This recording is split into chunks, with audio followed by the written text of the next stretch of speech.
دیکھو بھائی یہ ہے کام کرنے کا. ڈاکٹر صاحب کہہ رہے ہیں کہ اس بڑھاپے کے اندر کس انداز سے توحید کی دعوت دے رہے ہیں، رد شرک کر رہے ہیں، کس خلوص کے ساتھ آخرت کا نقشہ کھینچتے ہیں، جنت کی بہاروں کا، شہادت کے شوق کا. یہ چیز ہمارے بھائیوں کے اندر کیوں نہیں آ رہی ہے؟ کیونکہ سنتے ہی نہیں ہے. یہ ڈاکٹر عثمانی رحمۃ اللہ علیہ کی تقریر اس میں گروپ میں آئی ہے، یہ لگتا ہے سنی کو نہیں اور دوسری چیزیں انہوں نے شروع کر دی ہیں. یہ ہمارے بھائیوں نے ایسا نہ کرو، بالکل نہ کرو، یہ بیان سنو. اور مزے کی بات جس گروپ سے یہ آئی ہے وہ بھی اس کے اوپر غور نہیں کرتے ہیں.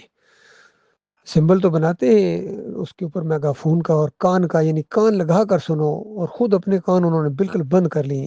خاص کر یہ جس گروپ سے آئی ہے، میں نام نہیں لیتا ان کا، سمجھنے والے سمجھ جائیں گے.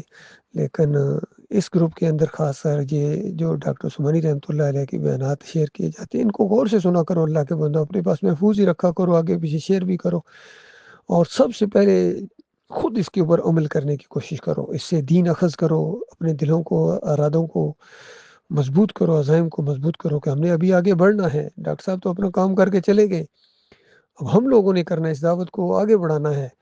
ایمان کی شمع کو ہم نے بجھنے نہیں دینا انشاءاللہ. تو جو بھی ڈاکٹر صاحب کی کیسٹیں سنے گا اس کی بہت زیادہ چارجنگ ہوگی. ایمان خالص کی یاد رکھیے کہ وہ خالص قرآن و حدیث کو ڈاکٹر صاحب پیش کرتے ہیں.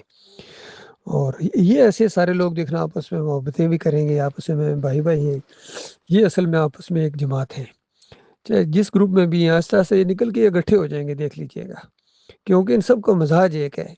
باقی یہ جو جھگڑالو قسم کے لوگ ہیں، یہ ان کا مزاج جھگڑالو ہے. بس واٹس ایپ کے اوپر یہ کھیلتے رہتے ہیں، شوق ہے ان کا. بس چرب زبان قسم کے لوگ ہیں اور اسی میں یہ خوش رہتے ہیں. یقین کیجئے، نہ باہر نکلتے ہیں، نہ دعوت دیتے ہیں، دعوت اللہ نہیں کرتے ہیں، مخلص لوگوں کو ٹارگٹ کرتے ہیں، الزامات لگاتے ہیں، عیب لگاتے ہیں. ان کے حصے میں یہی کچھ ہے. کرنے دو ان کو، لگے رہنے دو، ان کی پرواہ نہ کرو.